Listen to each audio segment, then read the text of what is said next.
Oi, tudo bem? Meu nome é Eric Oliveira, eu sou procurador de trabalho desde 2013 e se você está se preparando para o concurso do MPT, segue nosso canal, ativa o sininho que toda semana tem vídeo novo. Te espero por aqui.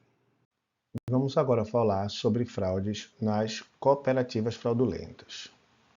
Então, primeiro a gente tem que lembrar que a cooperativa é uma associação voluntária baseada na confiança, na solidariedade e na ação coletiva.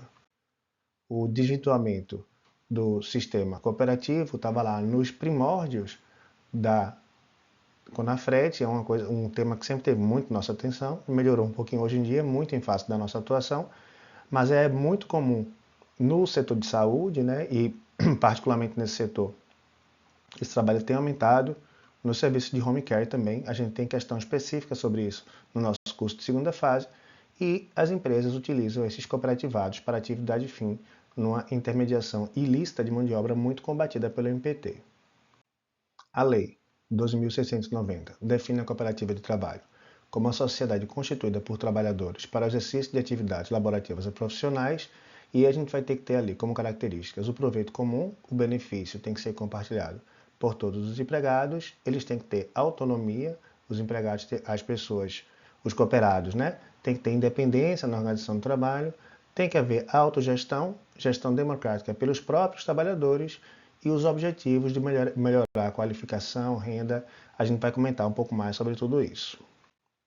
Então, a cooperativa de trabalho não pode ser utilizada como intermediação de mão de obra subordinada. Essa é a conclusão, é a norma mais importante, inclusive nos termos do artigo 5º da citada lei. E norma importantíssima que não pode faltar na sua prova é a recomendação 193 da OIT, que diz que a associação autônoma de pessoas que se unem voluntariamente para atender suas necessidades e aspirações comuns econômicas, sociais e culturais por meio de empreendimento de propriedade comum e de gestão democrática. E tem também duas expressões da doutrina, especialmente de Godinho, que tem que constar na sua prova, né? Que é o princípio da dupla qualidade e o princípio da retribuição pessoal diferenciada. Pelo princípio da dupla qualidade, o trabalhador é a um só tempo cooperado e cliente. Ele é membro da cooperativa, ele presta serviço através da cooperativa, mas também recebe serviços da cooperativa. Então, nessa ideia de real cooperativismo, deve haver prestação de serviços pela cooperativa diretamente ao associado, não apenas a terceiros, conforme dispõe a Lei 5.764. Então, a cooperativa ela vai dar muitos benefícios para o empregado, né? A cooperativa consegue um plano de saúde dentária, consegue um clube de campo, consegue dar coisas para o trabalhador, de forma que ele obtém benefícios daquela cooperativa. O caso típico é o caso das cooperativas de táxi, né? A cooperativa existe para prestar serviços aos seus associados, facilitando a obtenção de clientes. O cooperado, como a gente disse, vai ser um dos principais beneficiários desse modelo, né? Tem que ter benefício para ele, pode prestar serviços médicos, como eu comecei, e muita gente, muitos produtores autônomos, muitos artesãos, artistas utilizam esse formato como forma de instrumento para concretizar seus objetivos comuns. O segundo princípio é o da retribuição pessoal diferenciada. A ideia é que não faria sentido o trabalhador ser cooperativado se ele não pudesse ganhar mais como cooperativado do que ganharia trabalhando autonomamente. Então, a ideia é que a cooperativa tenha gere um ganho de renda para esse trabalhador. Então, tem que haver ali um conjunto de vantagens superior ao que ele obteria prestando seus serviços sem ser cooperado. Então, aqui mais exemplos, né? O taxista autônomo, se ele for cooperado, o taxista cooperado, né? Ele vai ter mais facilidade na obtenção de clientes, realizar convênios com empresas, organizar serviços de teletaxi, desconto em lojas. Da mesma forma, o profissional médico, o dentista, vai ter suas atividades potencializadas pela associação, maiores rendimentos, compartilhamento de estruturas, acesso a convênios. Então, a jurisprudência é tranquila em acolher esses como princípios essenciais. Agora, é claro, se no caso concreto a gente vê que não tem esses elementos que a gente indicou, né? Não tem a retribuição pessoal diferenciada e não tem o princípio da dupla qualidade, e além disso o trabalho é prestado com pessoalidade, não eventualidade, onerosidade, subordinação, a gente vai ter a fraude e o reconhecimento do vínculo de emprego. É por isso que a orientação número 2 da Conafred vai dizer que é lícita a constituição de cooperativa de produção quando os associados forem legítimos possuidores ou proprietários dos meios de produção, cabendo ao MPT atuar nas hipóteses de fraude e contratação de mão de obra subordinada. Então, a gente pressupõe que o trabalhador autônomo, cooperativado, ele é o dono do seu negócio, né? Ele é o possuidor. Agora vamos falar sobre uma fraude específica, que é a fraude no setor de saúde. Então, no setor de saúde, especialmente nesses serviços de atenção domiciliar, é muito frequente a utilização fraudulenta de cooperativas para fornecimento de profissionais. Eu tenho diversas investigações, é muito comum que eu ouça médicos em depoimentos, ouça enfermeiros, eu tenho muitas investigações se utilizando dessa fraude, então é um tema que merece bastante sua atenção. É comum a contratação de técnicos de enfermagem, enfermeiros, médicos, fisioterapeutas, fonoaudiólogos. O que acontece muito nessas empresas de internação e atendimento domiciliar? Elas são empresas que são credenciadas pelas operadoras de plano de saúde, mas é uma empresa que não tem técnicos em seus quadros. Então, como é que é uma empresa que presta serviços dessa forma e não tem técnicos empregados? Tem só exclusivamente mão de obra cooperativada. E aí a receita para desfazer esse desafio, esse mistério, a gente já sabe bem, né? A gente vai analisar na prática, na primazia da realidade, o que é que acontece. Existe, geralmente, né? Existe pessoalidade, o serviço é prestado por pessoas físicas específicas, existe não eventualidade, tem escala, e quem organiza a escala é a própria empresa, não é o trabalhador, tem onerosidade e tem subordinação.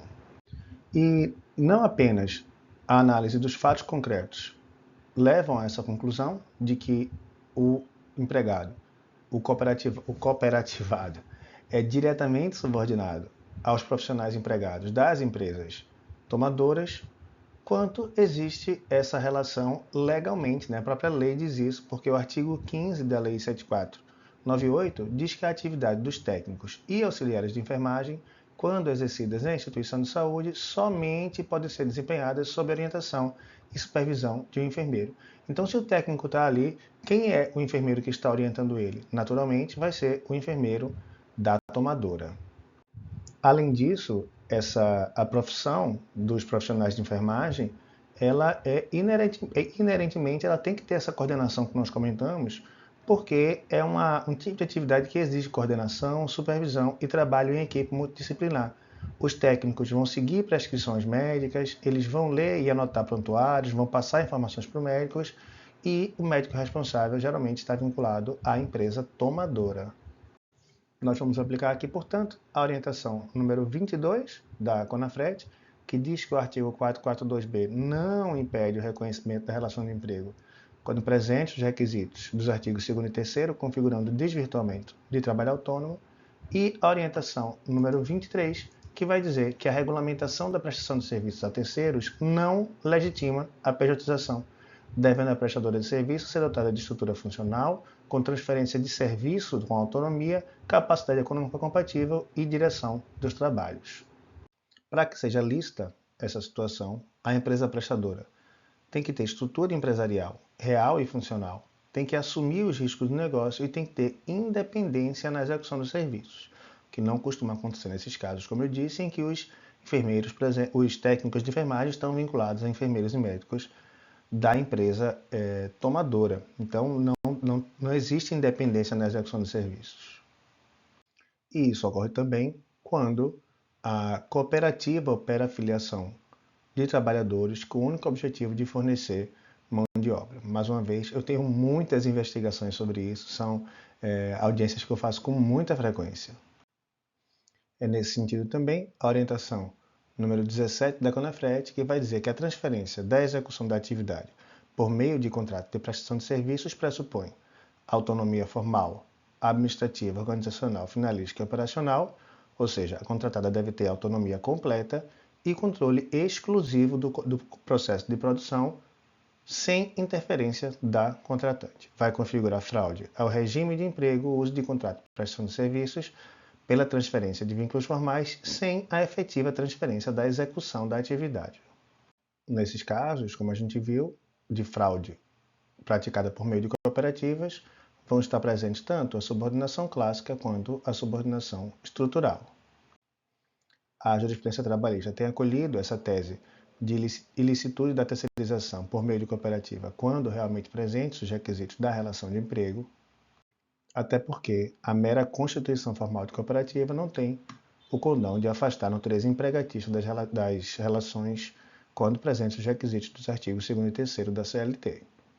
E para nós é importante lembrar que mesmo com a decisão sobre a licitude de qualquer atividade no tema 725, inclusive na atividade fim, ainda assim, se houver fraude, a gente vai ter o reconhecimento de subordinação direta ao empregador com o reconhecimento do vínculo de emprego.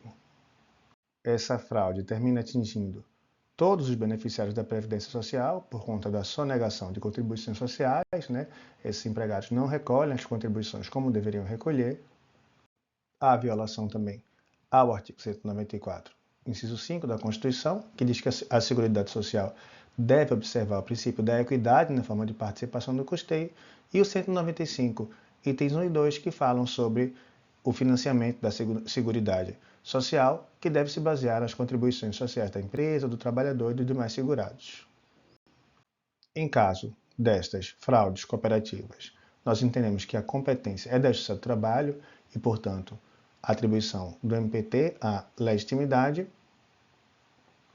E vamos passar agora para a nossa próxima fraude, que é a fraude relacionada à parceria em salões de beleza. E como é que acontece essa pejotização? A pejotização, vocês sabem, é um neologismo, né, que vem de PJ e significa justamente essa contratação fraudulenta de um trabalhador como pessoa jurídica, quando na verdade ela preenche todos os requisitos da relação de emprego. Então, na prática, o empregado chega lá para ser contratado, o empregador anuncia a vaga, ele chega para ser contratado, o empregador indica que ele constitua uma empresa individual, e aí no lugar do contrato individual de trabalho é formalizado um contrato comercial ou civil, e, embora de fato exista uma prestação de serviços que revele típica relação de emprego, essa relação parece protegida formalmente por conta da adoção dessa forma, o que a gente vai ver que é fácil de desconstruir na Justiça do Trabalho. E a sofisticação nesse caso, particularmente, é essa carinha de legalidade que o Instituto tem.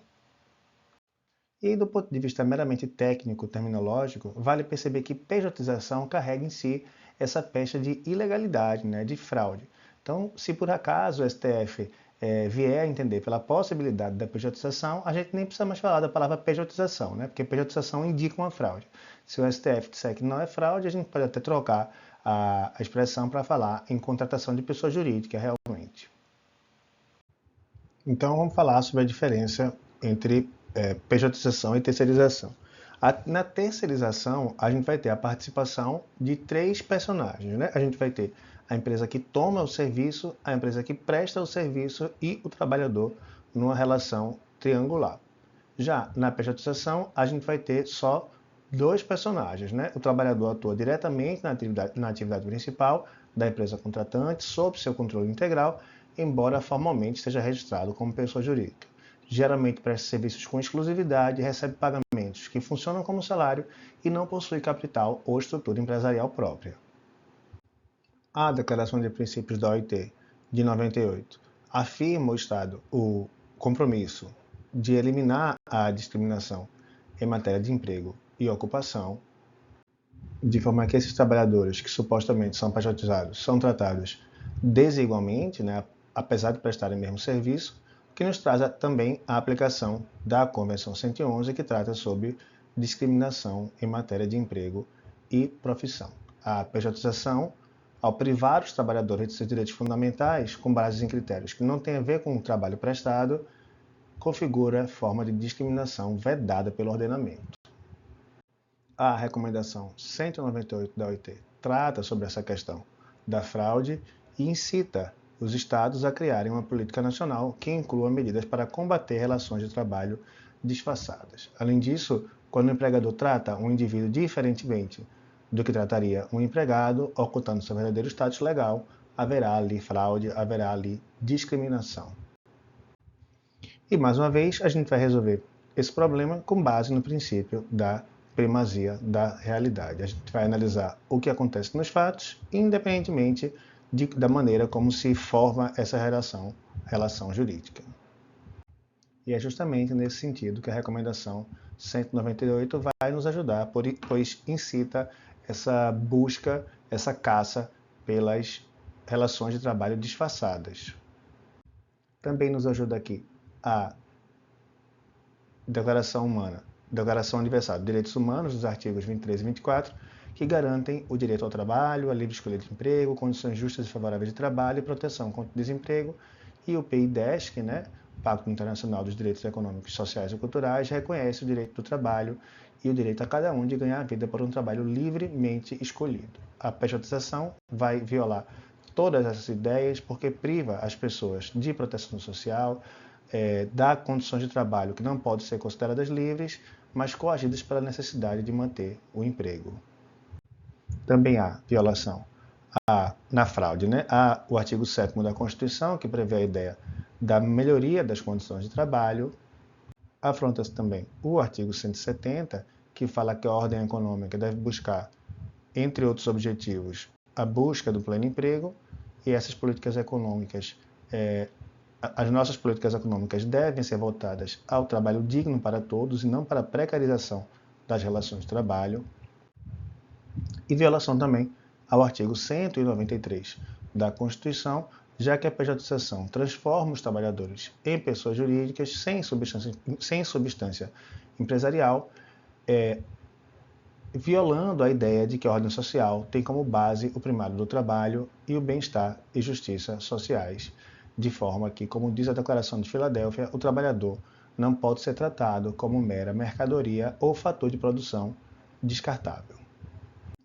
O artigo mais importante nesse contexto, nós já dissemos, é o artigo 9º da CLT, que vai permitir a declaração de nulidade desses atos praticados com o objetivo de desvirtuar, impedir ou fraudar a aplicação da CLT. E, para contextualizar, vale perceber que a Lei 6.019, ela disciplina o trabalho temporário, e com as alterações ocorridas em 2017, ela passou a admitir a transferência de qualquer atividade, inclusive a principal, para terceiros, desde que observados requisitos específicos. O artigo 4º dessa lei vai dizer que considera essa prestação de serviços a terceiros a transferência feita pela contratante da execução de quaisquer de suas atividades, inclusive a principal, a pessoa jurídica de direito privado prestadora de serviços que possua capacidade econômica compatível com a sua execução. Então aqui a gente vai ter vários critérios que têm que ser analisados de forma mais detida. Os requisitos essenciais, portanto, são a autonomia da empresa prestadora, ou seja, a empresa que você contrata, ela tem que ser autônoma, ela tem que ter, a empresa que você está contratando, ela tem que ter autonomia total na organização e execução do trabalho, tem que existir ausência de subordinação em relação à empresa tomadora, e a gente tem que perceber que a subordinação vai indicar fraude. Na pejotização, nada disso acontece, então não existe autonomia, a pessoa jurídica constituída pelo trabalhador não possui estrutura própria, não possui capacidade econômica, não é capaz de se organizar de forma independente. Então, nenhuma dessas coisas aqui acontecem na pejotização. A capacidade econômica do prestador, a gente viu, é justamente um desses requisitos previstos na Lei 6.019, que diz que a empresa prestadora deve ter recursos suficientes para executar a atividade contratada. Então, vamos dizer que você está contratando uma empresa de limpeza, por exemplo. Ela tem que ter recurso suficiente, tem que ter capital social adequado, tem que ter a capacidade de arcar com os custos trabalhistas e previdenciários, e tem que ter estrutura mínima para desenvolver essa atividade empresarial. Mais uma vez, na pejotização, nada disso está presente. A PJ funciona só como uma fachada para receber pagamento a serviços que são prestados pessoalmente pelo trabalhador. Outro quesito importante é que o parágrafo 1º do artigo 4º da Lei 6.019 diz que quem vai remunerar e dirigir o trabalho é a empresa prestadora e não a tomadora. Então, na lei, era a prestadora que deveria dirigir o trabalho. Na prática da pejotização, quem dirige o trabalho é a empresa tomadora, que vai exigir horário, métodos de trabalho, metas, poder disciplinar, ainda que formalmente o empregado pareça estar constituído como pessoa jurídica. Esse fenômeno da pejotização tem sido justificado por uma interpretação desleal do artigo 129 da Lei 100.096. Para fins fiscais e previdenciários, a prestação de serviços intelectuais, inclusive científico, artístico e cultural, em caráter personalíssimo ou não, com ou sem designação de quaisquer obrigações aos sócios ou empregados da sociedade prestadora de serviços, quando por esta realizada, se sujeita tão somente à legislação aplicável às pessoas jurídicas, sem prejuízo da observância do artigo 50 do Código Civil. E aí, duas correntes surgiram para interpretar esse dispositivo. Uma primeira corrente diz que não existe hipossuficiência do trabalhador no serviço intelectual. Seria viável que o indivíduo pudesse escolher qual modalidade de contrato melhor se adequa à sua própria prestação de serviços. Seria possível optar e abdicar das garantias asseguradas pela CLT, beneficiando-se com o regime de incentivos fiscais e previdenciários. Já a segunda corrente, que é a mais favorável e mais forte ao MPT, sustenta que, independentemente da condição econômica que o trabalhador possua, existiria hipossuficiência suficiente para ensejar a aplicação do direito do trabalho.